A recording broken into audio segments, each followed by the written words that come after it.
तो ऐसे दिव्य ज्ञान को देने के लिए तोतापुरी जी महाराज दक्षिणेश्वर पधारे। और दक्षिणेश्वर पधार कर जब पधारे तो रामकृष्ण परमहंस महाराज ने दर्शन किया, और दर्शन करने के बाद हाथ जोड़कर रामकृष्ण ने पूछा, श्री रामकृष्ण परमहंस ने, कि महाराज आप किसी विशेष उद्देश्य तो यहां नहीं पधारे?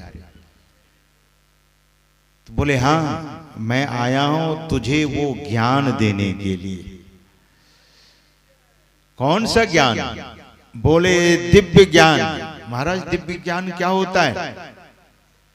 वैसे तो रामकृष्ण की साधारण गति नहीं थी, साक्षात माता काली का दर्शन करते थे, साक्षात माता काली से बातचीत करते थे।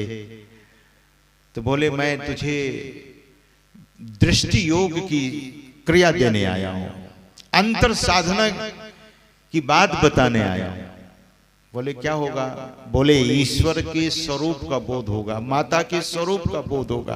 बोले, नहीं, मुझे तो साक्षात माता से बात होती है, काली माता से मैं बात करता हूं, प्रकट हो जाती है। तो तोतापुरी जी महाराज ने कहा कि एक बार जरा जाकर पूछ तो लो, माता से पूछ लो। और जगत जननी काली माता के मंदिर में जाकर रामकृष्ण परमहंस विनती करते हैं, प्रार्थना करते हैं, माता काली प्रकट हो जाती है। और माता काली जब प्रकट होती है तो ये कह बैठती है कि हमने ही आग्रह किया है, हमने ही उस महापुरुष से यहां तक आने के लिए निवेदन किया है।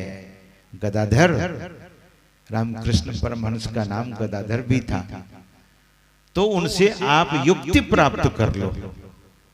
और माता ने जब कहा तो रामकृष्ण परमहंस दौड़े दौड़े आए कि जो माता के बुलाने पर आए हैं वे महापुरुष साधारण नहीं होंगे।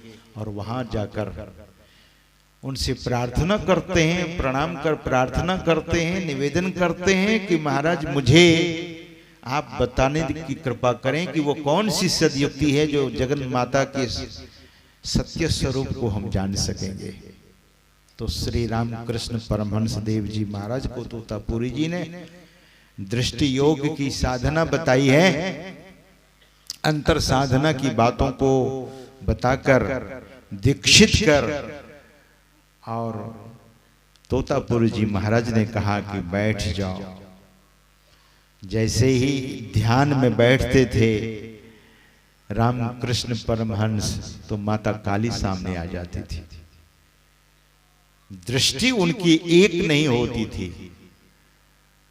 तब रामकृष्ण परमहंस बिल्कुल व्याकुल होकर बोले, महाराज कृपा कीजिए मुझ पर।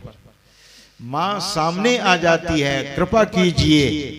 और जैसे ही वहीं पड़ा एक कंकड़ उठाकर रामकृष्ण परमहंस को परमहंस के दोनों पांवों के बीच में चुभो देते हैं, तो रामकृष्ण परमहंस देव जी महाराज की वहीं समाधि लग जाती है 3 दिनों तक के लिए।